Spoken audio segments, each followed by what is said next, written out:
Malar's kitchen பார்க்கும்போது அனைவருக்கும் என்னுடைய அன்பான வணக்கம். இன்றைக்கி ரொம்ப சூப்பராக குக்கரில் எப்படி மட்டன் குழம்பு செய்யலாம்னு தான் பார்க்க போகிறோம். வாங்க இதை எப்படி செய்யணும்னு பார்க்கலாம்.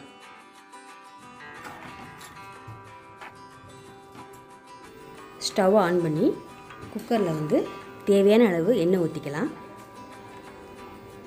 எண்ணெய் சூடானதும் 2 பிரிஞ்சி இலை, 1 அன்னாசி பூ, 2 சின்ன துண்டு பட்டை,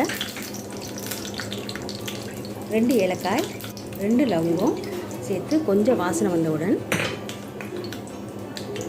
1/2 டேபிள் ஸ்பூன் சீரகம் சேர்த்து நல்லா வெடிக்க விட்டுறலாம். இப்போது சின்ன வெங்காயம் 30 எடுத்து 2ஆக கட் பண்ணியிருக்கேன். இதை கூட சேர்த்து நல்லா வதக்கிக்குவோம். சின்ன வெங்காயத்தை கண்ணாடி பதம் வர்ற வரைக்கும் வதக்கணும்.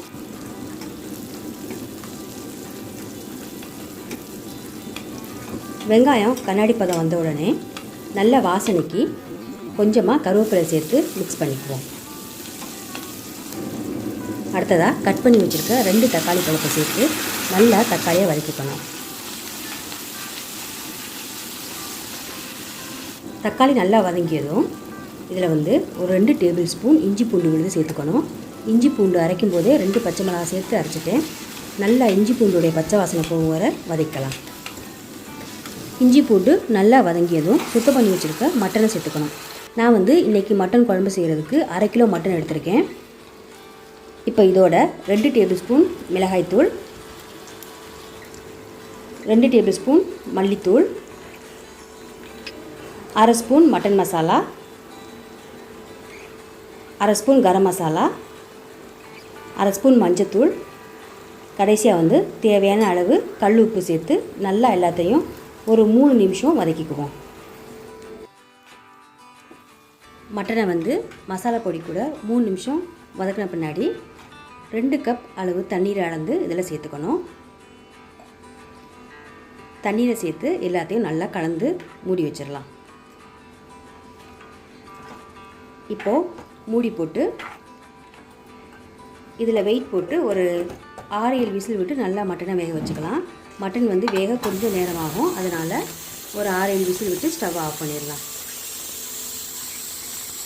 மட்டன் வெந்துட்டு இருக்க நேரத்தில் மிக்ஸி ஜாரில் ஒரு 1/4 கப் துருவிய தேங்காய் சேர்த்து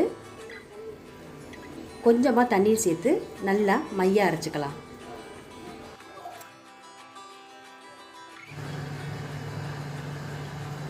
தேங்காவை அரைச்சாச்சு. இப்போ மட்டன் நல்லா வெந்து ப்ரெஷர் போனதும் மூடியை ஓப்பன் பண்ணி பார்ப்போம். குழம்பு பார்க்கவே ரொம்ப சூப்பராக அருமையாக இருக்குது. இப்போ குழம்பு ஒரு தடவை நல்லா கலந்து விட்டுட்டு அரைச்சி வச்சுருக்க தேங்காய் விழுதை இதில் சேர்த்துக்குவோம். தேங்காவை சேர்த்து ஒரு 2 நிமிஷம் மட்டன் குழம்பை நம்ம கொதிக்க விட்டுடலாம். ஸ்டவ்வை மிதமான தீயிலே வச்சுக்குவோம். 2 நிமிஷம் ஆகி மட்டன் குழம்பு கொதிக்க ஆரம்பிச்சிருச்சு. இப்போ கடைசியாக கட் பண்ணி வச்சுக்க கொத்தமல்லி இலைகளை மேலே தூவி ஸ்டவ் ஆஃப் பண்ணிடலாம்.